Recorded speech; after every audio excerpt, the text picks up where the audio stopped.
નમસ્કાર તાલીમાર્થી મિત્રો, ઔદ્યોગિક તાલીમ સંસ્થા રાજકોટથી હું આશિષ ગોરવાડિયા, ઇન્સ્ટ્રક્ટર એમ્પ્લોયબિલિટી સ્કિલ્સ. આજના સેશનમાં આપ સૌનું હાર્દિક સ્વાગત કરું છું. મિત્રો, આજે આપણે લોકો શીખવાના છે લેસન નંબર 2K. લેસનનું નામ છે પંક્ચ્યુએશન્સ. પંક્ચ્યુએશન્સ જેને ગુજરાતીમાં કહેવાય વિરામ ચિહ્નો. તો અલગ અલગ પ્રકારના જે વિરામ ચિહ્નો છે એનો ઉપયોગ કેવી રીતે થાય છે એ આપણે આ સેશનમાં સમજવાનું છે.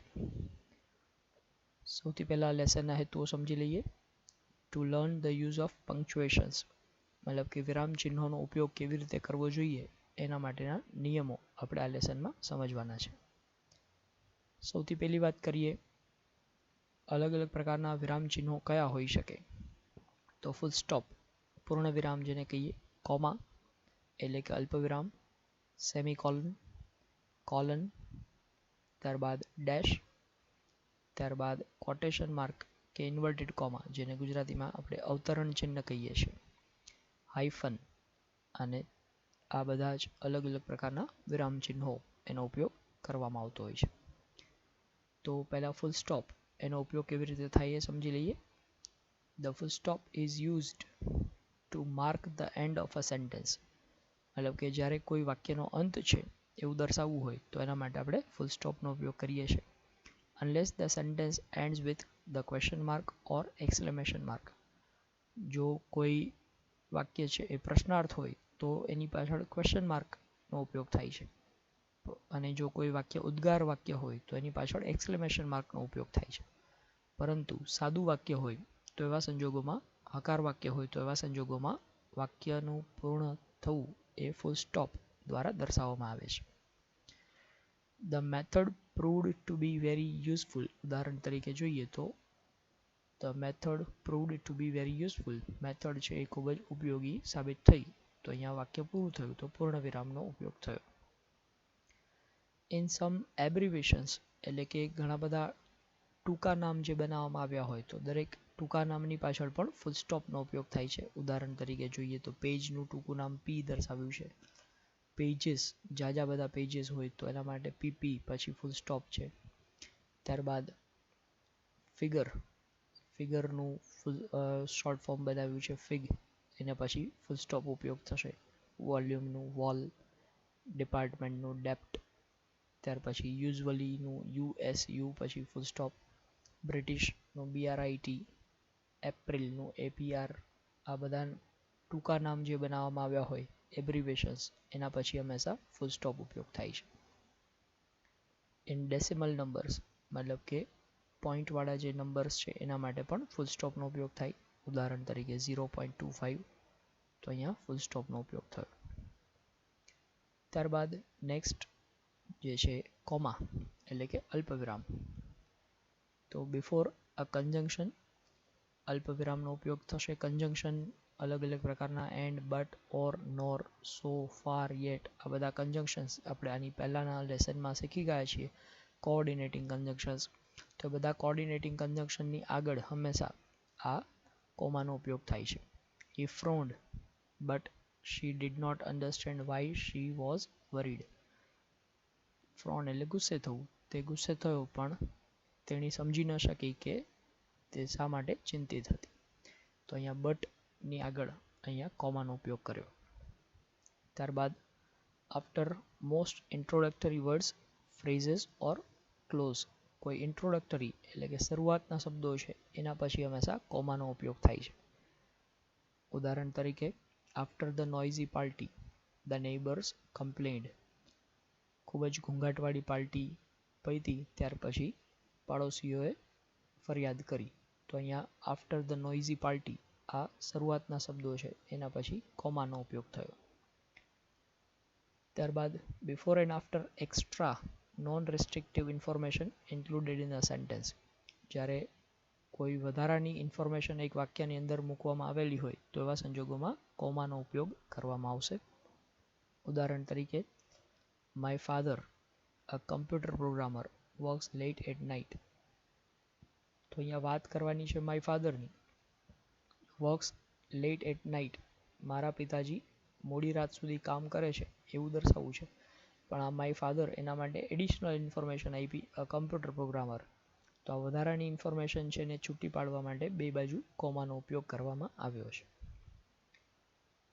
ત્યારબાદ નેક્સ્ટ છે અરાઉન્ડ ટ્રાન્ઝિશનલ એક્સપ્રેશન્સ, મતલબ વચ્ચે કોઈ પણ પ્રકારનું એક્સપ્રેશન તમારે આપવું હોય તો એના સંજોગોમાં પણ કોમાનો ઉપયોગ થશે. The ending however is disappointing, આનો અંત છે ખૂબ જ નિરાશાજનક છે. તો however એ શબ્દ દર્શાવવા માટે અહીંયા કોમાનો ઉપયોગ થયો. ત્યારબાદ two separate 3 or more items in a series, 3 કે તેથી વધારે આઇટમને તમારે અલગ પાડવી છે તો એના માટે પણ કોમાનો ઉપયોગ થશે. they ordered eggs, પછી કોમા બેકન એન્ડ પોટેટોઝ, તો 3 વસ્તુનો ઓર્ડર થયો તો એમાં સંજોગોમાં દરેકની પાછળ comma. between coordinate evaluative adjectives, વચ્ચે એડજેક્ટિવ્સનો ઉપયોગ થયો હોય તો એવા સંજોગોમાં પણ કોમાનો ઉપયોગ થશે. we ate a delicious well prepared and inexpensive meal, અમે લોકોએ ડિલિશિયસ એટલે સ્વાદિષ્ટ, વેલ પ્રિપેર્ડ એટલે સરખી રીતે બનાવેલું, અને ઇનએક્સપેન્સિવ એટલે સસ્તું ભોજન ખાધું.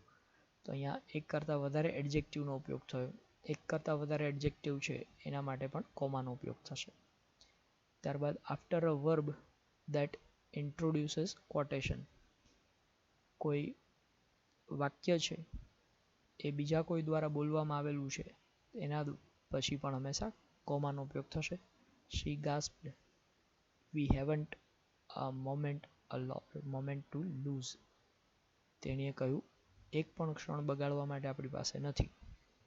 તો અહીંયા તેણી બોલી એવું દર્શાવ્યા પછી અહીંયા કોમાનો ઉપયોગ થયો.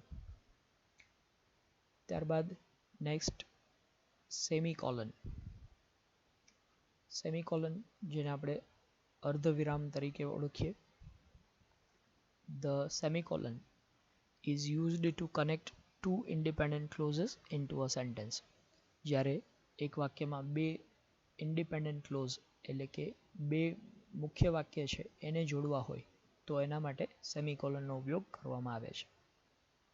The sentence may or may not include a link or an adverb. Link verb અથવા તો એડવર્બ એમાં ઉપયોગ થયું પણ હોઈ શકે અને ન પણ થયું હોઈ શકે. તો ઉદાહરણ તરીકે my colleague did all the measurements and calculations, I analyzed the result. તો અહીંયા બે સ્વતંત્ર વાક્યો છે. મારા કલીગે મેઝરમેન્ટ અને કેલ્ક્યુલેશન કર્યું અને મેં રિઝલ્ટનું એનાલિસિસ કર્યું. તો બે અલગ અલગ વાક્યો છે, બંને સ્વતંત્ર વાક્યો છે, એને જોડવા માટે અહીંયા આપણે સેમિકોલનનો ઉપયોગ કર્યો છે. ત્યારબાદ many researchers dislike using this traditional method. Personally, I find it still very useful. ઘણા બધા રિસર્ચર્સ એટલે કે સંશોધકો આ મેથડનો ઉપયોગ કરતા નથી, પણ હું એ મેથડ વધારે ઉપયોગી છે એવું માનું છું.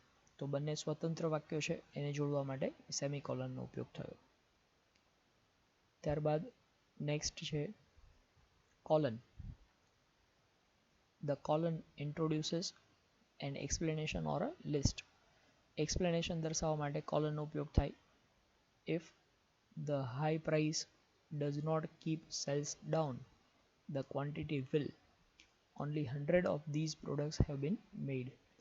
તો અહીંયા એક્સપ્લેનેશન આપવા માટે, મતલબ ઊંચી કિંમત છે એને કારણે સેલ્સ ઓછું નથી થતું, પણ ક્વોન્ટિટી એટલે કે જથ્થો ઘટે છે, અને જથ્થો ઘટે છે એ દર્શાવવા માટે અહીંયા કોલનનો ઉપયોગ થયો.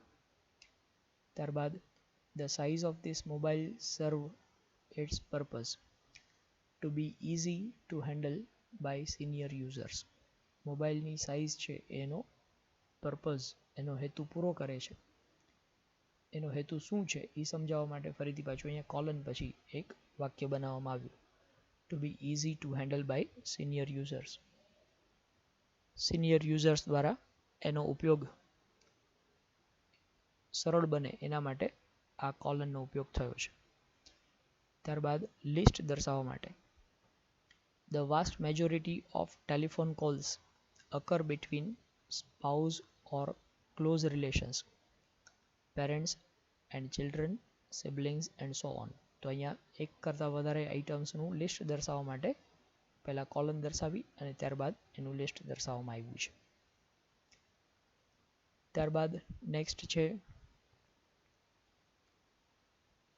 ડેશ ડેશ એટલે નાનકડી લીટી દર્શાવવામાં આવતી હોય છે, તો એના માટેનો ઉપયોગ આપણે સમજી લઈએ.